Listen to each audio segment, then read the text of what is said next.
y pueden ser entonces también halógenas. Las bacterias, que pertenecen también al reino de bacteria o bacterias según algunos autores, entonces tienen la composición de la pared celular de peptidoglicano. ¿Qué era el peptidoglicano? Eran cadenas cortas de aminoácidos unidas a un glicosaminoglicano. La composición de la membrana celular era de lípidos y proteínas, en donde la porción de lípidos está constituida por ácidos grasos unidos al glicerol por enlaces éster. El material genético es desnudo, ¿sí? ¿Qué quiere decir eso? Eso quería decir que no tienen histonas ni ninguna otra proteína. El tipo de nutrición que pueden tener acá puede ser una nutrición autótrofa, que era entonces se dividía en quimiosintética o fotosintética, o podía ser una nutrición heterótrofa, ¿sí? Las divisiones grandes que hicimos acá es de, la división que hicimos es de gram positivas y gram negativas. Ok, acá tenían que dibujar unas bacterias, la pared, solamente la pared de la gram positiva y negativa que está en el libro, ¿sí? Para señalar sus partes. La gram positiva solamente va a tener la pared de peptidoglicanos y la gram negativa tiene además una cubierta, ¿verdad? Una segunda membrana, lo que impide que llegue el colorante. Entonces, para poder tener claro, la pared de peptidoglicano en la gram positiva está bien desarrollada, en la gram negativa no.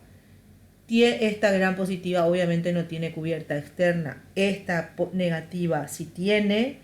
Y la tinción de gram, acá en las gram positivas las tiñe de lila, por eso yo les coloreé acá de lila. Y estas toman una tonalidad rosada, pero no absorben el colorante de gram. Muy bien. Vamos a ver entonces en cuanto a la reproducción en bacterias.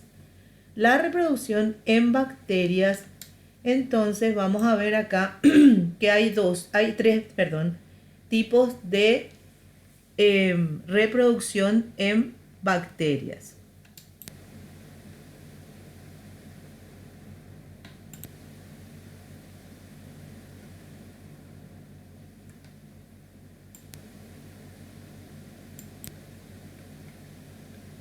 Bien, entonces acá tenemos los diferentes tipos de reproducción de las bacterias. La transformación, la transducción y la conjugación. La transformación dice, ¿en qué organismo ocurre? Es en una bacteria, recuerdan ustedes, solamente en donde otra bacteria muere y libera el ADN y ahí entonces penetra en la otra bacteria. Entonces, ¿qué material es el que se intercambia? Se intercambian entonces fragmentos de ADN extraños, ¿verdad? Provenientes de otra bacteria que se unen al ADN. ¿Qué estructura participa? Y simplemente participa el ADN circular de la bacteria y los fragmentos de ADN que se van a unir a la proteína de la pared celular de la bacteria y van a entrar o ingresar. La transducción. ¿La transducción en qué consiste? La transducción ¿en qué ocurre? Ocurre entre un virus, un bacteriófago, ¿verdad? Y una bacteria. ¿Qué material se intercambia? Lo que ocurre acá es que el material genético del virus ingresa a la bacteria. ¿Y cuál es la estructura que participa? Obviamente ahí va a participar la pared celular de la bacteria, ¿sí?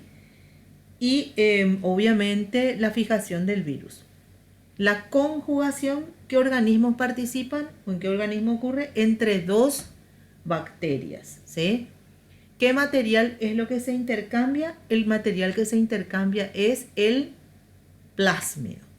¿Y cuál es la estructura que le facilita eso? ¿Se acuerdan ustedes? La estructura que le facilita es el pelo sexual o pili, ¿sí? Que produce un puente, ¿verdad? Y que permite el intercambio. Perfecto. Muy bien.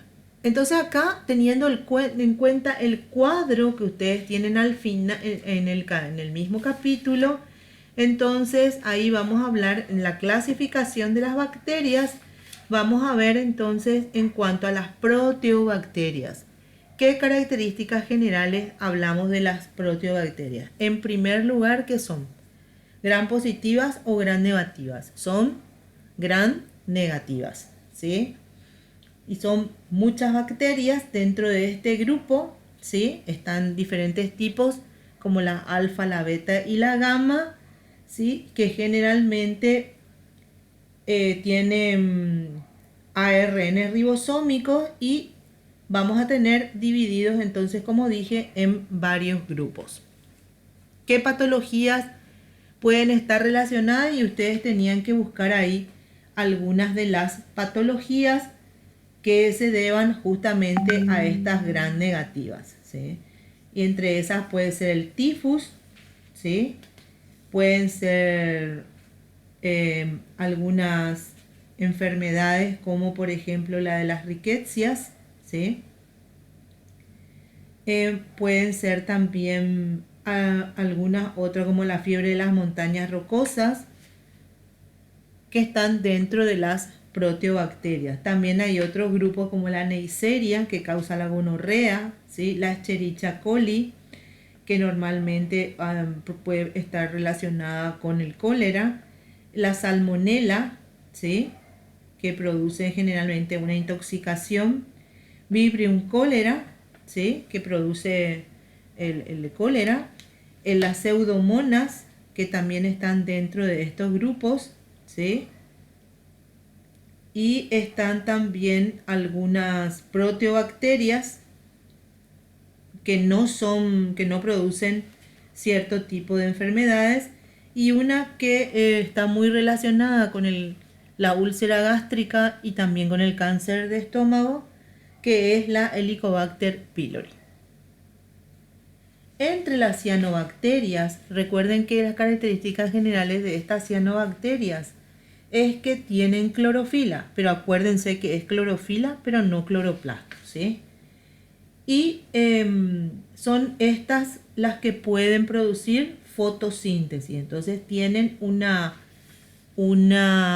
nutrición que es son autótrofos y fotosintéticos.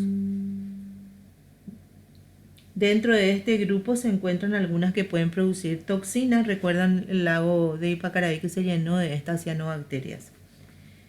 Bien. Dentro del grupo entonces de las gram positivas tenemos a algunas, como por ejemplo los micoplasmas, ¿sí?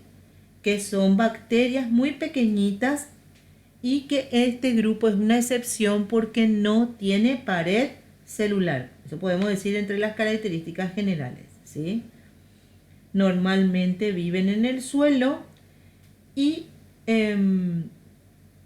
pueden estar asociadas a algún tipo de neumonía en el hombre.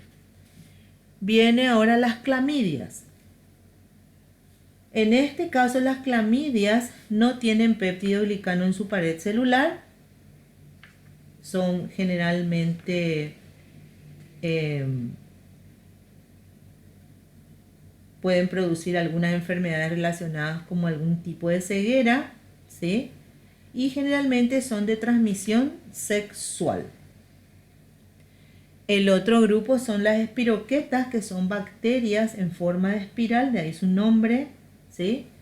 Y tienen una pared celular bastante flexible. Tienen flagelos, ¿sí? Que son unos filamentos, realmente no son unos verdaderos flagelos, pero se le da el nombre de flagelos. Y son de vida libre, aunque algunas pueden estar relacionadas con enfermedades como por ejemplo la del Treponema pallidum, que produce la sífilis.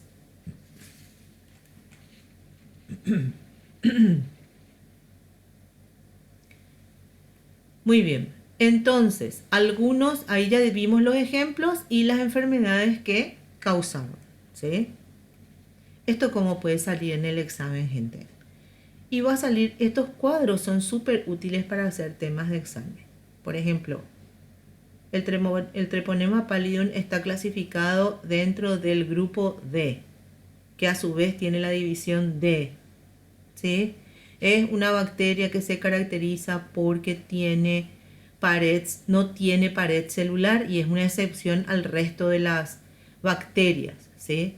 Y entonces ahí ustedes dicen cuál, etcétera. Produce la enfermedad tal. Entonces ese es el tipo de ejercicios que tienen que hacer o tenemos que hacer para que puedan ustedes comprender y saber cómo responder los ejercicios de Multiple Choice. Esta fue realmente una guía de estudios. Complementaria a la guía de estudios tenían que hacer el ejercitario que está en la plataforma de autoevaluación.